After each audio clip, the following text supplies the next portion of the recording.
அபார கருணாசிந்தும் ஞானதம் சாந்தரூபிணும் ஸ்ரீசந்திரசேகரகுரும் பிரணமாமி முதான்வகம். அழகிலா விளையாட்டுடையான் கண் கண்ட தெய்வம் ஸ்ரீ ஸ்ரீ காஞ்சி மகா பெரிவாளின் அருள் விளையாட்டுக்கள். ஸ்ரீ கணேச சர்மா அவர்களால் எழுதப்பட்ட நூலிலிருந்து சில அற்புதங்கள். நாள், கோள், நேரம், காலம், பேய், பிசாசு போன்ற எதுவாய் இருந்தாலும் இறைவனின் திருவருள் இருந்தால் அடியவர்களுக்கு நன்மையே செய்யும். அவற்றால் எந்த ஒரு கஷ்டமோ பாதிப்போ வராது என்று திருஞான சம்பந்தர், அருணகிரிநாதர் முதலான மகான்கள் எல்லாம் அறுதியிட்டு கூறுகிறார்கள் அல்லவா? அப்படி மகான்கள் கூறியதை அனைத்தும் சத்தியம் என்பதை நிரூபிக்கும் சில நிகழ்ச்சிகள் இதோ. ஸ்ரீ பெரிவாளின் அடியார்கள் குடும்பத்தை சேர்ந்த தம்பதிகளில் ஒருவர் திரு ரமணனும் அவர் மனைவி உஷாவும். ரமணன் ஒரு பிரபலமான ஆடை விற்பனை நிறுவனத்திலும் அவர் மனைவி உஷா தென்னக ரயில்வேயிலும் பணிபுரிபவர்கள். ரமணனுக்கும் உஷாவிற்கும் 1986 திருமணமானது.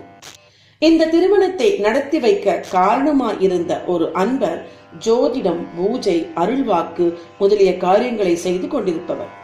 பெரிவாளிடமும் அன்பு கொண்டவர். ரமணனுக்கும் உஷாவிற்கும் திருமணத்தை ஜாதகம் பார்த்து நடத்தி வைத்த அந்த அன்பர் திருமணமான சில நாட்களிலேயே ரமணனிடம், உன் மனைவிக்கு மாங்கல்ய தோஷம் இருக்கிறது, அதை போக்க சில பூஜை பரிகாரம் செய்துவிட்டு வேறு ஒரு புதிய திருமாங்கல்யம் வாங்கி அதை சரட்டில் கோர்த்து ஏதாவது ஒரு சிவன் கோயிலுக்கு சென்று இறைவன் சன்னதியில் வைத்து ஆசிர்வாதம் பெற்று பிறகு அங்கேயே புதிய திருமாங்கல்யத்தை நீ உன் மனைவிக்கு கட்டிவிட்டு பழைய திருமாங்கல்யத்தை எடுத்துவிட வேண்டும் என்று கூறியதோடு இதற்காக பூஜைகளை 3 பௌர்ணமிகளில் அவரே செய்வதாகவும் அதற்கு ரூபாய் 1500 செலவாகும் என்றும் இதை அலட்சியம் செய்யாமல் உடனே செய்வது நல்லது என்று தெரிவித்தார்.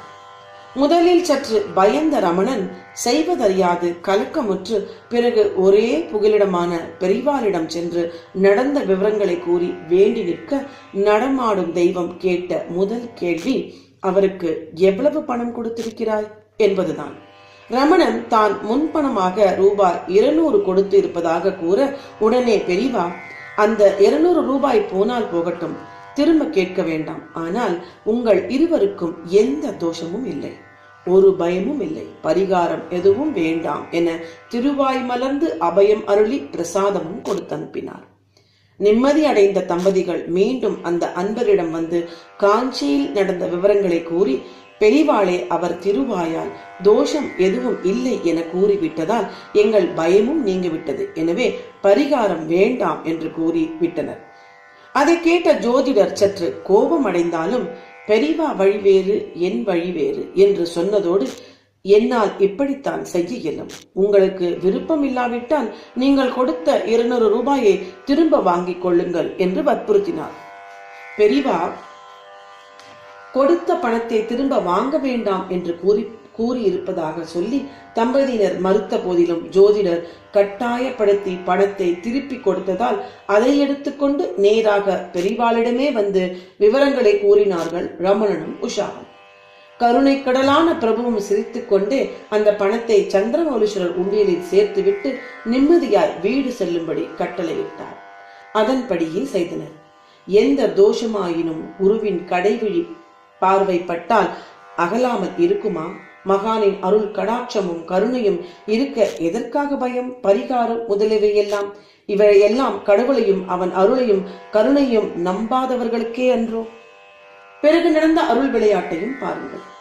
இப்படி பெரிவாளின் பரிபூர்ண அருளை பெற்ற ரமணன் தம்பதியினருக்கு திருமணமாகி 6 வருடங்கள் ஆகியும் குழந்தை பாக்கியம் இல்லாமல் இருந்தது. கவலையுற்ற தம்பதிகள் மருத்துவரிடம் சென்று சோதனைகள் செய்து கொண்டனர்.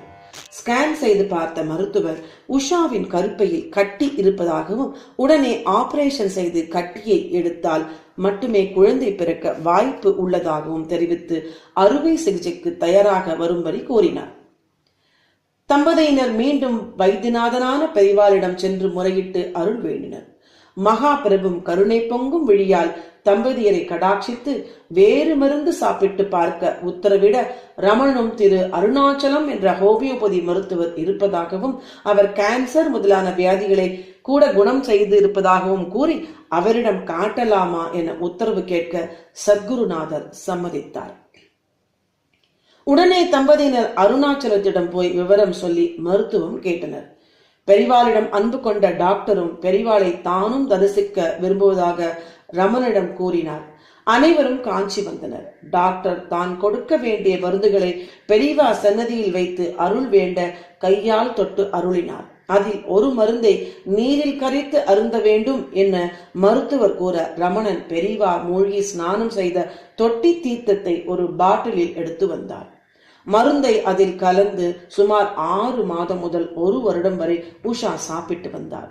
பின்னர் ஸ்கேன் செய்து பார்க்க வேண்டிய தருணம் வந்தவுடன் மீண்டும் பெரிவாரிடம் வந்து விவரம் சொல்லி நாளை ஸ்கேன் செய்ய வேண்டும், முன்பு ஸ்கேனில் தெரிந்த கட்டி கரைந்திருந்தால் மட்டுமே எங்களுக்கு மக்கட்பேறு கிடைக்கும், அதற்கு திருவருள் புரிய வேண்டும் என பிரார்த்தித்தனர். பெரிவாளும் ஒரு மாதுளம் பழத்தை எடுத்து தன் திருக்கரத்தால் உஷாவிடம் கொடுத்து இதை சாறு பிழிந்து அருந்துவிட்டு ஸ்கேன் செய்து கொள் என உத்தரவிட்டார். உஷாவும் அதன்படியே செய்து பரிசோதனை செய்து கொண்டார். ரிப்போர்ட்டில் எப்படி இருந்திருக்கும் என்பதை விவரிக்க தேவையில்லை. கருப்பையில் கட்டி இருந்த சுவடு தெரியாமல் மறைந்து இருந்தது. மருத்துவர்கள் பேரதிசயம் கொண்டு நடமாடும் தெய்வத்தை புகழ்த்தனர். பின்னர் உஷாவிற்கு ஆண் குழந்தை பிறந்தது. அதன் பின் 4 வருடம் கழித்து மற்றொரு ஆண் மகவும் பிறந்தது. அனைவரும் அமோகமாய் வாழ்ந்து வருகின்றார்கள். இன்னொரு சமயம் ரமணர் ஓரிடத்தில் இரவு தனியாய் படுத்து உறங்கிக் கொண்டிருந்த போது ஏதோ துஷ்ட சக்தியால் பாதிக்கப்பட்டதை போன்று உணர்ந்தார். இரவு உறக்கத்தில் வாயிலிருந்து முடிமுடியாக வருவது போலும் உடலை யாரோ அழுத்துவது போலும் உணர்ந்தார். உறக்கம் கலைந்து எழுந்த அவர் மிகவும் பயம் கொண்டு பெரியவா திருவடிகளில் வீழ்ந்து வணங்கி விவரம் சொன்னார். ரமணனை தலை முதல் கால் வரை தன் திருவிழியால் கடாட்சித்து தன் 2 கரங்களையும் உயர்த்தி அவருடைய தலையோடு கால் வரை திஷ்டி சுத்துவது போல் சுற்றி எல்லாம் சரியாகிவிட்டது, பயம் வேண்டாம் என கூறி பிரசாதம் தந்தார் பெரியவா. அந்த நிமிடம் முதலே நிம்மதி அடைந்தார் ரமணன்.